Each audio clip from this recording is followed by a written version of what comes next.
start a fight with someone you love if you know your life is coming to an end soon?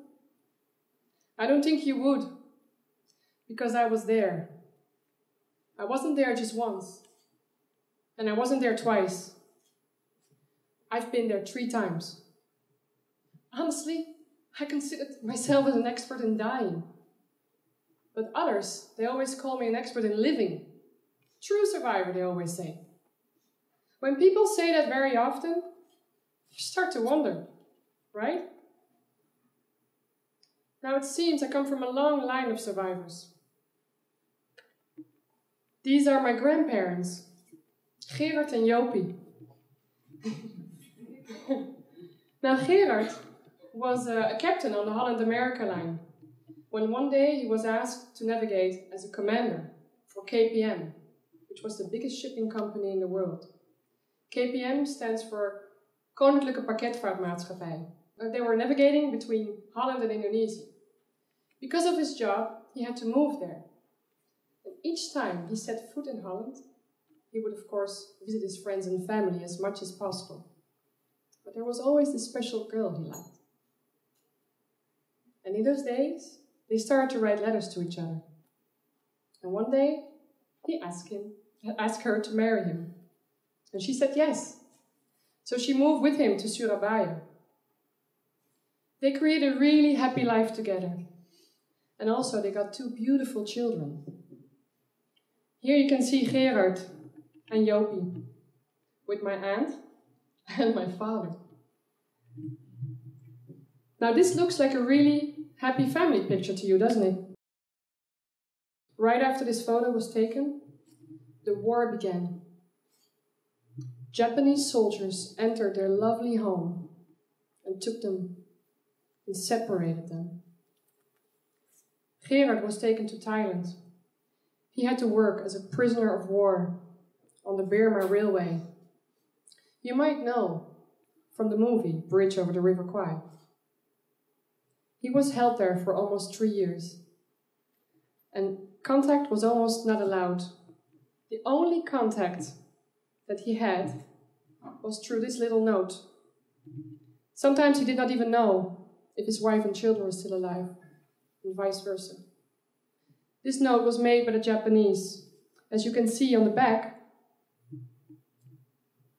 he could only use a few words. My health is good, usual, or poor. And just regards. Over 16,000 people died during that time.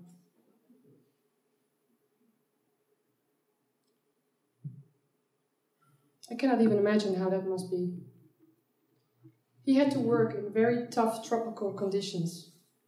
And when you were injured, or you had a bad back, or you were just working too slow, they would do the unimaginable. They would lock you up in a cage. They would attach you with your wrists and ankles on the floor of young bamboo, spread out like this. Young bamboo grows very fast, but also it's very strong. It would not only grow over your body, but also into your body. You would die very, very slowly. It's a terrible Japanese torture. Jopie, my grandmother, she was held with her children in a Japanese concentration camp. The only food they were giving them was tasteless porridge and snails. It was never enough. She took the risk of her own life many times. She worked her way to the fence of the camp, tried to get in touch with locals, beg for extra food. Because her children, they were heavily malnourished.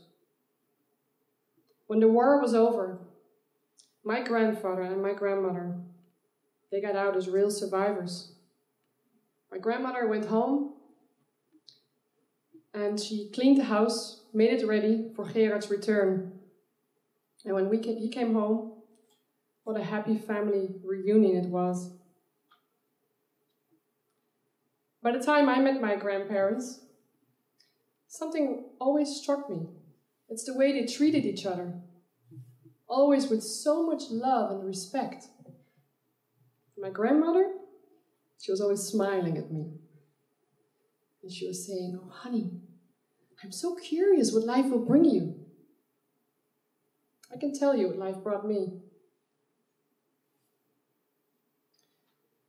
I experienced a high level of death. As a result, also a high level of life. My mother died from breast cancer when she was 41. I was only 9 at the time. When I was turned 28, I got diagnosed with breast cancer as well. 7 years later, when I thought my life was up and running again, and least expected it, I got diagnosed with cancer again. This time I wasn't so lucky. Lost my breasts, lost my ovarian. Sometimes had a bad hair day. But hey, I'm still here. During cancer, your life is on hold. The only thing you're thinking of is keeping it together.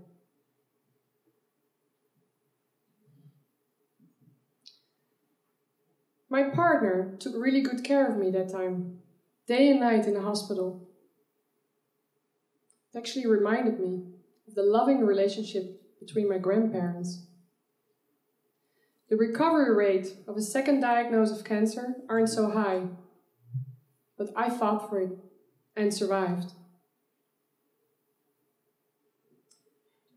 What it taught me is you have to fight, no matter what. Giving up is not an option. Also, nothing is sure in life.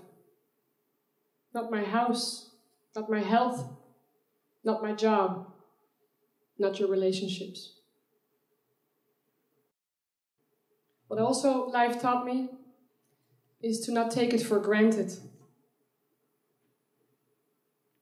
I like you to take a little moment and think of the person you love the most. Get a picture of them in your mind. Now, what would you do if that person does not want to live anymore and ended it? My brother ended his life almost 2 years ago. A huge struggle for me as a survivor to understand. It got me into a roller coaster of emotions. I did not even know that so many emotions could take place at the same time. I knew he wasn't happy, but I did not know he was that unhappy. I fought for my life, not once, but twice, and he let his slip away. What it taught me? When life knocks you down like this, you have to take the time to process the feelings. A lot of people walk away from it or hide it deep inside. If I did not have processed all of this, where would life have taken me?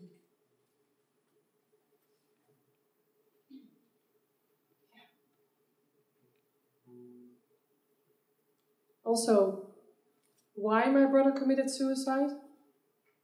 I don't know for sure, but then I have an idea why.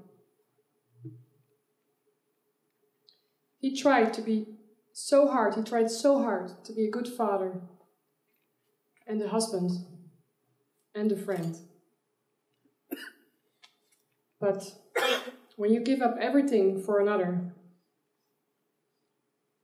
at some point it goes wrong, terribly, terribly wrong.